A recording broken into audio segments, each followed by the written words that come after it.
अशोका विजयादशमी आणि धम्मचक्र परिवर्तन दिनाच्या निमित्तानं आयोजित या कार्यक्रमासाठी उपस्थित असलेले ज्यांनी आत्ताच आपल्याला मार्गदर्शन केलं ते समाजसेवक आदरणीय सुनीलदादा शिंदे, प्रवीण भाऊ ब्राह्मणे, साळुंकेताई, मायाताई, बबलू, नगराध्यक्ष संजय गोहिल, आमचे कृषी उत्पन्न बाजार समितीचे संचालक प्रकाश भाऊ तांबे, सभापती गणेश पाटील,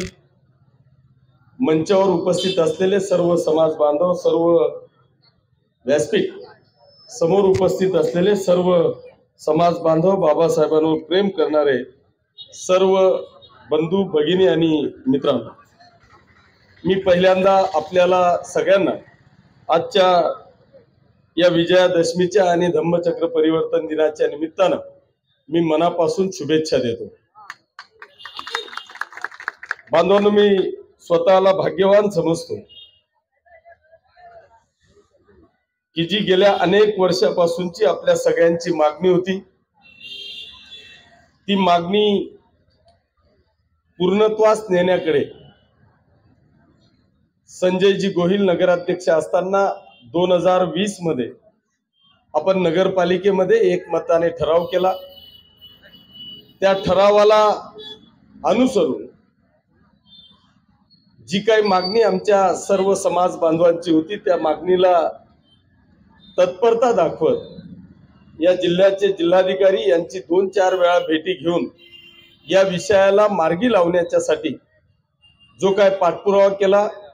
आणि आज खऱ्या अर्थाने या अतिशय सुंदर दिनी म्हणजे धम्मचक्र परिवर्तन दिनी आणि विजयादशमीचं औचित्य साधून ज्यांनी या महाराष्ट्रातले जवळपास 70-80% पुतळ्यांची निर्मिती केलेली आहे असे खास नाशिकहून आलेले गर्गेजी, आर्किटेक्ट देशमुख साहेब, या दोघांनाही कार्यारंभ आदेश आज आपल्या सगळ्यांच्या साक्षीने या ठिकाणी दिलाय, याचा मला सार्थ अभिमान आहे, आनंद आहे। बांधवांनो, मी स्वतःला खऱ्या अर्थाने भाग्यवान समजतो की एवढ्या मोठ्या महामानवाचं, की ज्यांचं जगात कौतुक होत आहे, अशा या महामानवाच्या पुतळ्याची, त्यांच्या विचारांना शोभेशी उंचीचा पुतळा उभारण्याचं भाग्य हे माझ्या नशिबात आलं, याच्याकरता मी स्वतःला पहिल्यांदा भाग्यवान समजतो। बांधवांनो, ही वस्तुस्थिती आहे की गेल्या अनेक वर्षापासून आपण या ठिकाणी जर का पाहिलं तर त्या बाबासाहेबांच्या पुतळ्याची निश्चितपणे उंची ही त्यांच्या विचारांना शोभेशी नव्हती, ही वस्तुस्थिती आहे। आणि म्हणून या गेल्या अनेक वर्षापासून समाज बांधवांची असलेली जी मागणी आहे ती मागणी व्हॅलिड आहे आणि ती व्हॅलिड मागणी पूर्णत्वासकडे नेण्याचं काम आपण या ठिकाणी करतोय। माझा प्रयत्न असा होता की आपल्याला आचारसंहिता लागायच्या आधी या पुतळ्याची निर्मिती आपल्याला करता येईल का, परंतु दुर्दैवाने मागच्या काळात छत्रपती शिवाजी महाराजांच्या पुतळ्याची जी काही घटना आपण सगळ्यांनी पाहिली त्या काळापासून या महाराष्ट्रातल्या सगळ्या ज्या काही एजन्सीज असतील, या सगळ्या एजन्सीज आता ताकही फुंकून पेण्याचं काम या संपूर्ण महाराष्ट्रामध्ये सगळे अधिकारी असतील, सगळे मूर्तिकार असतील, हे सगळेजण आता फुंकून ताक पेण्याचं काम या ठिकाणी करतायत। आणि वस्तुस्थिती आहे की आपण ज्या पुतळ्याची निर्मिती करतोय याचे नियम जर का आपण सगळे पाहिले, कारण ह्या पुतळ्याची आपल्याला नवीन काही परवानगी घेण्याची आवश्यकता नव्हती, फक्त पुतळा आपल्याला बदलायचा आहे याची परवानगी वगैरे सगळी आहे। आणि म्हणून माझा प्रयत्न असा होता की माननीय जिल्हाधिकारी महोदयांना सांगून आपण तातडीने नगरपालिकेत, कारण याला विधानसभेचा निधी देता येत नाही, याला शासनाकडून निधी मिळत नाही, याच्यासाठी नगरपालिकेच्या माध्यमातून जो काही निधी आहे त्याला तातडीने उभा करून आपल्याला पुतळा उभा करता येईल का। मग परिस्थिती पाहिली की नगरपालिकेची परिस्थिती नव्हती। मी जिल्हाधिकाऱ्यांना विनंती केली की जर तुम्ही तातडीने आम्हाला परवानगी देणार असाल तर कदाचित माझ्या खिशातूनही पैसा टाकायची वेळ आली तरी चालेल, पण बाबासाहेबांचा पुतळा उभा राहिला पाहिजे। आणि त्यानंतर आम्ही नाशिकचे जे गर्गेजी आहेत की ज्यांनी या महाराष्ट्रातल्या 70-80% पुतळ्यांची निर्मिती केलेली आहे त्यांच्याशी चर्चा केली, परंतु त्यांनी आम्हाला विनंती केली की आपल्याला खऱ्या अर्थाने जर का भविष्यातल्या 25-50 वर्ष या पुतळ्याकडे पाहायचं नसेल तर मला असं वाटतं की तुम्ही मला वेळ द्यावा. कारण जी काय घटना घडते, त्यांनी ज्या नाशिकच्या पुतळ्याची परिस्थिती पाहिली ते स्वतः त्याच्यातले जाणकार आहेत. तेच काम त्यांच्याकडे सुद्धा आलेलं होतं आणि त्यांनी फक्त टाइमा करता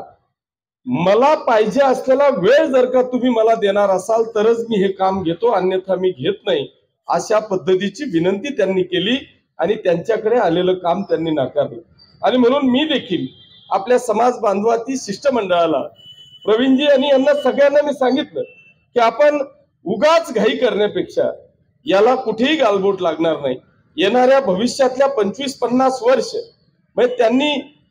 एक सुंदर असा पुतळा की जो महाराष्ट्रात काहीतरी आगळा वेगळा असेल असं जर का आपल्याला करायचं असेल तर मला वाटतं आपल्याला वेळ दिला गेला पाहिजे. आणि म्हणून आम्ही त्यांना पाहिजे तेवढा वेळ या ठिकाणी दिला आणि आज त्याचा मुहूर्तमेळ होतोय. येणाऱ्या काळामध्ये कुठल्याही प्रकारचं गालबोट लागणार नाही याची काळजी आपण सगळेजण या ठिकाणी घेणार आहोत. याच्यामध्ये कारण फक्त पुतळा आणायचा आणि बसवायचा एवढंच काम नाही,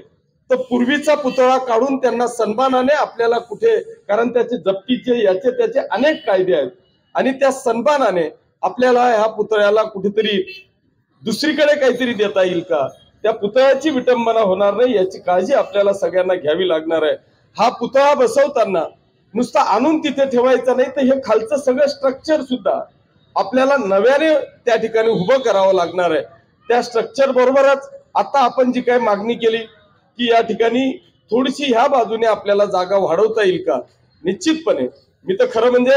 इथल्या असलेल्या शॉपिंग कॉम्प्लेक्सच्या व्यापारी बांधवांनाही मनापासून धन्यवाद देईल की त्यांनी आपल्या स्वतःच्या व्यवसायाची पर्वा न करता, बाबासाहेबांच्या पुतळ्याकरता कुठेही आडावेडा न करता आपल्याला 100% सहकार्य आजूबाजूच्या व्यापारी बांधवांनी सुद्धा केलेलं आहे. त्यांचं देखील मी मनापासून अभिनंदन करतो. पाहायचं नसेल तर मला असं वाटतं की तुम्ही मला वेळ द्यावा. कारण जी काय घटना घडते, त्यांनी ज्या नाशिकच्या पुतळ्याची परिस्थिती पाहिली ते स्वतः त्याच्यातले जाणकार आहेत. तेच काम त्यांच्याकडे सुद्धा आलेलं होतं आणि त्यांनी फक्त टाइमा करता मला पाहिजे असलेला वेळ जर का तुम्ही मला देणार असाल तरच मी हे काम घेतो, अन्यथा मी घेत नाही, अशा पद्धतीची विनंती त्यांनी केली आणि त्यांच्याकडे आलेलं काम त्यांनी नाकारलं. आणि म्हणून मी देखील आपल्या समाज बांधवाती शिष्टमंडळाला, प्रवीणजी आणि यांना सगळ्यांना मी सांगितलं की आपण उगाच घाई करण्यापेक्षा याला कुठेही गालबोट लागणार नाही. येणाऱ्या भविष्यातल्या 25-50 वर्ष म्हणजे त्यांनी एक सुंदर असा पुतळा की जो महाराष्ट्रात काहीतरी आगळा वेगळा असेल असं जर का आपल्याला करायचं असेल तर मला वाटतं आपल्याला वेळ दिला गेला पाहिजे. आणि म्हणून आम्ही त्यांना पाहिजे तेवढा वेळ या ठिकाणी दिला आणि आज त्याचा मुहूर्तमेळ होतोय. येणाऱ्या काळामध्ये कुठल्याही प्रकारचं गालबोट लागणार नाही याची काळजी आपण सगळेजण या ठिकाणी घेणार आहोत. याच्यामध्ये कारण फक्त पुतळा आणायचा आणि बसवायचा एवढंच काम नाही, तर पूर्वीचा पुतळा काढून त्यांना सन्मानाने आपल्याला कुठे, कारण त्याचे जप्तीचे याचे त्याचे अनेक कायदे आहेत आणि त्या सन्मानाने आपल्याला ह्या पुतळ्याला कुठेतरी दुसरीकडे काहीतरी देता येईल का, त्या पुतळ्याची विटंबना होणार नाही याची काळजी आपल्याला सगळ्यांना घ्यावी लागणार आहे. हा पुतळा बसवताना नुसता आणून तिथे ठेवायचा नाही, तर हे खालचं सगळं स्ट्रक्चर सुद्धा आपल्याला नव्याने त्या ठिकाणी उभं करावं लागणार आहे. त्या स्ट्रक्चर बरोबरच आता आपण जी काही मागणी केली की या ठिकाणी थोडीशी ह्या बाजूने आपल्याला जागा वाढवता येईल का, निश्चितपणे मी तर खरं म्हणजे इथल्या असलेल्या शॉपिंग कॉम्प्लेक्सच्या व्यापारी बांधवांनाही मनापासून धन्यवाद देईल की त्यांनी आपल्या स्वतःच्या व्यवसायाची पर्वा न करता, बाबासाहेबांच्या पुतळ्याकरता कुठेही आडावेडा न करता आपल्याला 100% सहकार्य आजूबाजूच्या व्यापारी बांधवांनी सुद्धा केलेलं आहे. त्यांचं देखील मी मनापासून अभिनंदन करतो. आणि जे जे आपल्याला शक्य असेल या पुतळ्याच्या सर्वांगीण विकासासाठी जे जे काय करणं शक्य असेल ते 100% या ठिकाणी करूच. पण त्याबरोबर जी सूचना मला वाटतं प्रवीणजींनी या ठिकाणी केली की इथं कुठेतरी छोटीशी सिक्युरिटी कॅबिन आपल्याला जर का पाहिजे राहिली तर मला वाटतं पुतळ्याच्या रक्षणासाठी किंवा रात्री बेरात्री थंडी पाऊस ऊन वारा याच्या रक्षणासाठी त्या सिक्युरिटीला तर पाहिजेच, परंतु कायमस्वरूपी याच्यावर सीसीटीव्ही लावून आणि त्याचं कंट्रोलिंग हे पोलीस स्टेशनला लावण्याचं काम आपण येणाऱ्या काळामध्ये त्या ठिकाणी करू की जेणेकरून असे काही नतद्रष्ट प्रवृत्त्या आजही आहेत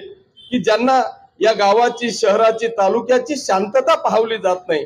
ही अशांतता करण्याचं काम अनेक आपल्या समाजांमध्ये अशा प्रवृत्त्या असतात आणि त्या प्रवृत्त्यांचा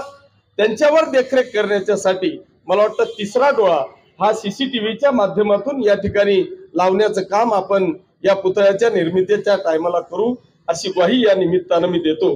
बांधवांनो, याच्या बरोबरच आज जर का आपण पाहिलं तर मला माहित नाही पण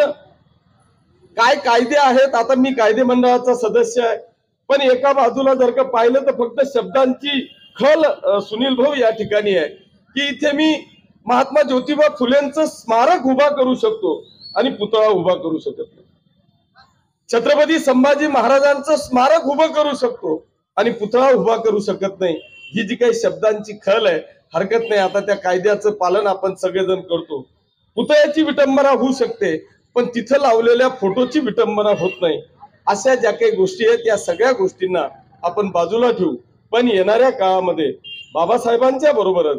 छत्रपती संभाजी महाराज आणि महात्मा ज्योतिबा फुले यांच्या देखील पुतळ्याचा प्रवास हा आपण चालू केलेला आहे आणि तो सुद्धा प्रवास हेच दोघं आर्किटेक्ट आणि हेच मूर्तिकार असे हे सगळेजण असतील आणि त्यांच्या रूपाने येणाऱ्या काळामध्ये छत्रपती संभाजी महाराज आणि महात्मा ज्योतिबा फुले यांच्या देखील पुतळ्याची निर्मिती येणाऱ्या काळामध्ये आपण या ठिकाणी करू अशी ग्वाही या निमित्तानं मी देतो। मी आज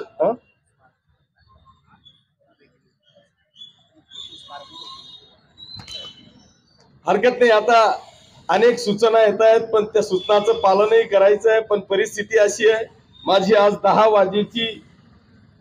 मोठ्या पुलाचं भूमिपूजन मायजीला होतं, आता 11:30 इथे होत आहे,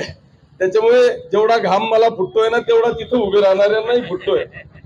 त्याच्यामुळे निश्चितपणे अनेक विकास कामं आहेत, परंतु माझी एकच आपल्याला इथं समाज बांधवांना विनंती आहे की मी लोकसभेला पाहिलं की काही लोकांनी एक खोटा नरेटिव्ह पसरवण्याचं काम या महाराष्ट्रात आणि देशात केलं की हे जर का आले तर हे संविधान बदलेल, अशा पद्धतीचं खोटं नरेटिव्ह पसरवण्याचं काम या संपूर्ण महाराष्ट्रामध्ये आणि देशामध्ये केलं। या मतदारसंघाचा आमदार म्हणून, बाबासाहेबांचा अनुयायी म्हणून मी आपल्याला या निमित्तानं मी सांगतो की मी या विधानसभेचा सदस्य म्हणून या सर्व समाज बांधवांना या ठिकाणी ग्वाही देऊ इच्छितो की जोपर्यंत या राज्याचे मुख्यमंत्री एकनाथजी शिंदे साहेब हा किशोरप्पा या आमदार म्हणून आपल्याला ग्वाही देतो की या महाराष्ट्रामध्ये आणि या देशामध्ये कोणीही या संविधानाला नुसता हात लावण्याची जरी हिम्मत केली ना तर त्याच्या पाठीशी त्याच्या या समाजाच्या एक पाऊल पुढे हा किशोरप्पा तुमच्या पुढे उभा राहील अशा पद्धतीची ग्वाही देतो। मी आजच्या या दिनाच्या निमित्तानं या ठिकाणी आपल्याला सांगतो की या पाचोरा आणि भडगाव तालुक्यातले जेवढे आमचे समाज बांधवांचे घर आहेत, या संविधानाची शपथ घेऊन या संविधानाला वाचवण्याकरता या पाचोरा आणि भडगाव तालुक्यातल्या प्रत्येक घरी या संविधानाची प्रतिमा आजपासून प्रत्येक घराघरापर्यंत पोहोचवण्याचं काम आमचे तमाम कार्यकर्ते या ठिकाणी करतील अशी ग्वाही या निमित्तानं मी देतो। पुन्हा एकदा आपल्याला सगळ्यांना मनपूर्वक शुभेच्छा देतो आणि थांबतो। जय हिंद, जय महाराष्ट्र, जय भीम। धन्यवाद आप्पासाहेब। मी यानंतर फक्त 1-2 मिनिटं घेतो। आमचे कष्टकरी सहकारी